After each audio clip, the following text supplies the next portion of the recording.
करोड़ ग्रंथों में कही गई है। तो यहाँ पर जगत के रंग का मतलब जगत के विभिन्न प्रकार के धर्म हैं, वो झूठे हैं। उनके धर्मों की व्याख्या तो हम कर लेते हैं कि कोई दुख वाला है वास्तव में सुख वाला है, या कोई सुख वाला है वास्तव में दुख वाला है, इत्यादि धर्मों की व्याख्या कर लेते हैं।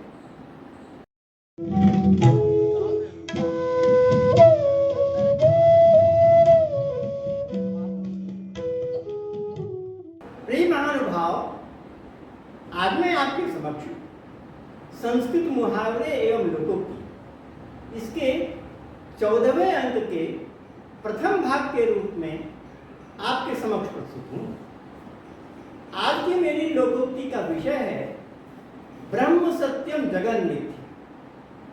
यह है, और यह लोकोक्ति अथवा श्लोक अथवा सूक्ति बहुत प्रसिद्ध है। ये पुराणों में कही गई है, और इसका पूरा श्लोक इस प्रकार है कि श्लोकार्थेन प्रवक्ष्यामि यदुक्तम ग्रंथ कोटिभिः ब्रह्म सत्यम जगन मिथ्या जीवो ब्रह्मैव नापः। इसका अर्थ यह है कि जो बात करोड़ ग्रंथों में कही गई है, ग्रंथ कोटिभिः करोड़ ग्रंथों में कही गई है, वह मैं आपके समक्ष आधे श्लोक में प्रस्तुत करने जा रहा हूं। आधे श्लोक, और आधा श्लोक क्या है? ब्रह्म सत्यम जगन मिथ्या जीवो ब्रह्मैव नापः। अर्थात ब्रह्म सत्य है और यह जगत मिथ्या है, यह जीव ब्रह्म ही है और कुछ नहीं। यह इसका अर्थ है। तो वास्तव में जो अद्वैत वेदांत का मर्म है अथवा रहस्य है, वह इसके आधे श्लोक में कह दिया गया है। और ये अद्वैत वेदांत, ये आधे श्लोक में कहा गया संपूर्ण रहस्य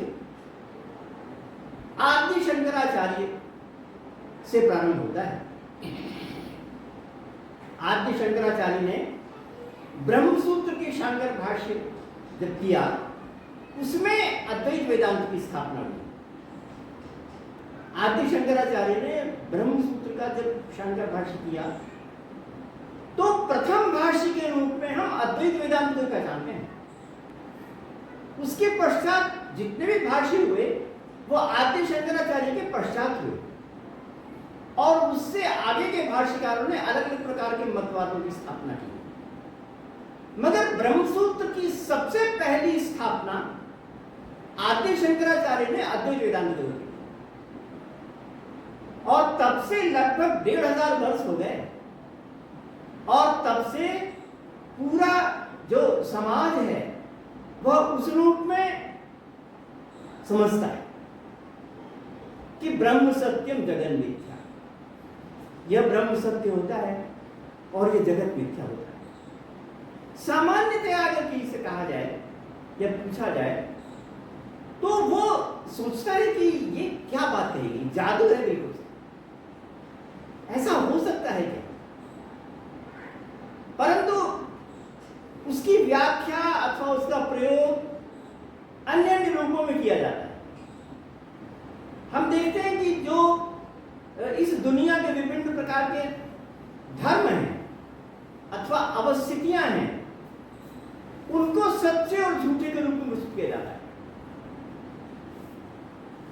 जैसे कितने गीत हैं, जगत के रंग सब झूठे, मुझे अपने रंग में रंग ले। तो यहां पर जगत के रंग का मतलब जगत के विभिन्न प्रकार के धर्म हैं, वो झूठे हैं। जगत के रंग कैसे हैं कि कभी तो हम दुनिया की किसी वस्तु को बड़ी सुखदायक समझते हैं, बड़ी आनंदकारी समझते हैं, और उससे साथ में रहना लेना चाहते हैं, मोह हो जाता है इत्यादि चीजों से। तो वो जो उन वस्तुओं में पाए जाने वाले धर्म हैं, वो सब झूठे हैं, ऐसी व्याख्या प्रस्तुत की जाती है कि वह वास्तव में वैसा नहीं है। योग सूत्र में जैसा कहा है कि ताप दुखता, परिणाम दुखता, परिणाम में चीज वह जो वस्तु पहले अच्छी लगती है, परिणाम में लगता है कि वो अच्छी बिल्कुल भी नहीं है, वो वास्तव में दुख देने वाली है। तो पहले तो सोचा था कि वो बहुत अच्छी है, परिणाम में पता चला कि वो दुखकारी है। इसलिए कहा कि जो जगत के रंग हैं, जगत के जो विभिन्न प्रकार के धर्म हैं, वो झूठे हैं। ऐसा व्याख्या सामान्य दुनिया में होती है और इस प्रकार से हम लोग उसको समझते हैं। परंतु जब ये कहा जाए कि दुनिया के जो पदार्थ हैं, वस्तु, मेरे सामने कर बहती हुई नदी, उच्च पर्वत शिखर, सुंदर स्वच्छ आकाश में किरणों को प्रदान करता हुआ सूर्य, अपनी शारदीय ज्योत्सना को फैलाता हुआ चंद्रमा, ये सब का सब जो मुझे बाहर दिखाई पड़ रहा है सब झूठा है। अगर मैं ये कहूं तो उसकी व्याख्या करना मुश्किल हो जाता है। जो ऑब्जेक्ट है, फिजिक्स से जो पता चलता है, वो सब झूठा है। अगर मैं ये कहूं तो उसकी व्याख्या करना मुश्किल हो जाता है। उनके धर्मों की व्याख्या तो हम कर लेते हैं कि कोई दुख वाला है वास्तव में सुख वाला है, या कोई सुख वाला है वास्तव में दुख वाला है, इत्यादि धर्मों की व्याख्या कर लेते हैं। मगर जो दुनिया में स्पष्ट वस्तु दिखाई पड़ रही है वो ऐसी नहीं है, परंतु ऐसा ही मानता है वेदांत।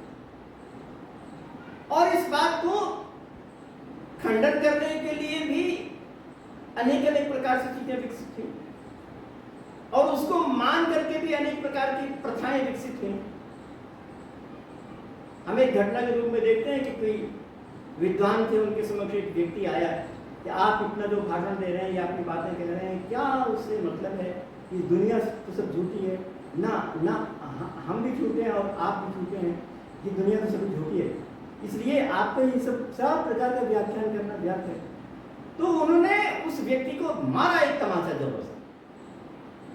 तो उसने कहा कि महाराज जी, आपको ऐसा तो नहीं करना चाहिए था, हमने अपनी बात कही, परंतु आपको इतने आवेश में तो नहीं आना चाहिए था कि आप मुझे तमाचा मारो। तो वो उन्होंने कहा कि हम भी झूठे हैं और आप भी झूठे हैं, और हमने जो तमाचा मारा वो भी झूठा, लिहाजा हमने तमाचा मारा, एक बात कहाँ उठती है।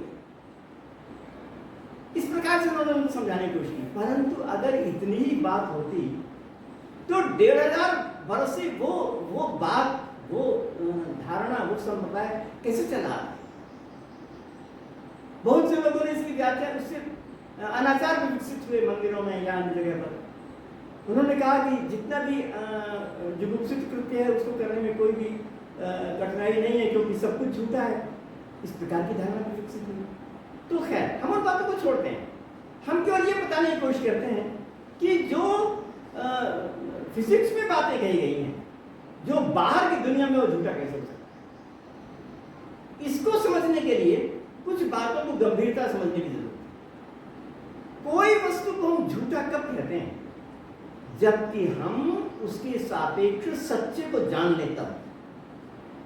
कभी भी किसी वस्तु को अगर झूठा कहा जाता है तो पहले उसके सापेक्ष सच्चे को जान लिया जाता है, उसके सापेक्ष झूठा बताया जाता है। अगर किसी ने सीप देखा, शुक्ति देखा और उसको कहा कि ये रजत है, चांदी है, तो यहां पर चांदी की भावना मिथ्या है, चांदी की भावना ठीक नहीं है। तो जौहरी ने ये कहा कि तुम्हारा जो ये सोच है एकदम रजतम को झूठा है। तो ऐसा उसने कैसे कहा? जौहरी ने उस रजत को देख लिया कि वास्तव में ये शुक्ति है। जब सीप को देख लिया तो रजत मिथ्या है। अगर मैंने सीप की सत्यता को न समझा होता, मतलब वास्तव में ये सीप है, इसको मैं न जानता होता, तो मैं ये नहीं कह सकता था कि रजत झूठा है, ये चांदी झूठी है। किसी के सापेक्ष ही झूठा कहा जाता है। कोई सत्य वस्तु है, उसके सापेक्ष कोई अन्य वस्तु झूठी है, ऐसा होता है।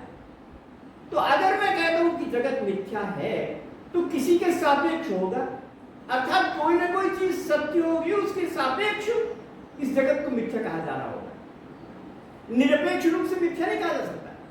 केवल रजत ही रजत हो, सीप मेरे सामने ना हो तो मैं उसको मिथ्या नहीं कह सकता। तो यहां पर सापेक्ष ही मिथ्या हो सकता है। अब सापेक्ष किस प्रकार का, इसको भी अद्वैत वेदांत में बताया। अद्वैत वेदांत में कहा कि दुनिया में 3 प्रकार की सत्ताएं होती हैं। एक तो प्रातिभाषिक सत्ता होती है, और एक व्यावहारिक सत्ता होती है, और एक पारमार्थिक सत्ता होती है। व्यावहारिक सत्ता हम सब लोग जानते हैं, जो हमारे काम की है। जिस दुनिया में हम लोग रहते हैं, जिस प्रकार से खाते पीते अथवा व्यवहार करते हैं, वो सब प्रकार का जो व्यवहार हमारी परिस्थिति, वो सब का सब पूरा व्यावहारिक सत्ता में आता है। और उससे निम्न श्रेणी में, जिसको हम भ्रम कह दिया करते हैं, जैसे कि रज्जु सर्प का भ्रम हो गया झुटपुटे अंधकार में, उसको प्रातिभाषिक सत्ता कहते हैं। तो ये जो मनुष्य है ना दुनिया में, इस दुनिया में जो मनुष्य है वो व्यावहारिक सत्ता में रहता है और प्रातिभाषिक सत्ता के मिथ्यात्व को समझता है। व्यावहारिक सत्ता में रहता है और व्यावहारिक सत्ता के सापेक्ष प्रातिभाषिक सत्ता के मिथ्यात्व को समझता है। अद्वैत वेदांत हमको ये बताता है कि जिस प्रकार से आपने ये समझा कि प्रातिभाषिक सत्ता से बड़ी है व्यावहारिक सत्ता, और व्यावहारिक सत्ता के सापेक्ष प्रातिभाषिक सत्ता मिथ्या होती है, उसी प्रकार से व्यावहारिक सत्ता से बड़ी एक सत्ता है, उसका नाम है पारमार्थिक सत्ता, और पारमार्थिक सत्ता के सापेक्ष व्यावहारिक सत्ता मिथ्या होती है। आप मेरी बात को ध्यान से सुन रहे हैं? द्वैत वेदांत में कहा गया कि व्यावहारिक सत्ता के सापेक्ष प्रातिभाषिक सत्ता मिथ्या होती है, यह हम जानते हैं। अद्वैत वेदांत ने कहा कि इससे एक बड़ी सत्ता है, उसका नाम है पारमार्थिक सत्ता।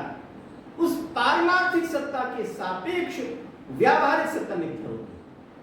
कहने का मतलब ये कि जिस प्रकार से हमारी दृष्टि में व्यावहारिक सत्ता की दृष्टि से प्रातिभाषिक सत्ता मिथ्या है, उसी प्रकार से पारमार्थिक दृष्टि से व्यावहारिक सत्ता मिथ्या है। व्यावहारिक की दृष्टि से प्रातिभाषिक मिथ्या है, पारमार्थिक की दृष्टि से व्यावहारिक सत्ता मिथ्या है। ऐसा वेदांत में कहा। तो पहले पारमार्थिक को जिसने समझा, उसकी दृष्टि से ही वह मिथ्या हो सकती है। अगर मैं ये कहूं कि किसी के सापेक्ष में बिना मिथ्या, तो बिल्कुल गलत बात है। जो यहां पर बताने वाला है अद्वैत वेदांत को, जो समझाने वाला है अथवा जो अद्वैत वेदांत को समझने वाला है, वे दोनों व्यावहारिक सत्ता में रहते हैं। इसलिए व्यावहारिक की दृष्टि से व्यावहारिक मिथ्या कभी नहीं हो सकती। यह हमारी कलकल बहती हुई नदियां, पर्वत, आकाश, निरभ्र आकाश, सूरज, चांद, सितारे, सब कुछ व्यावहारिक दृष्टि से तो पूर्ण सत्य हैं।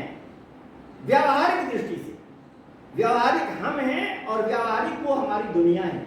उस दृष्टि से तो ये पूर्ण सत्य है, परंतु एक दृष्टि दूसरी है और वो उससे उच्च है, उसका नाम है पारमार्थिक सत्ता। उसकी दृष्टि से ये जो व्यावहारिक सत्ता है ये मिथ्या होती है।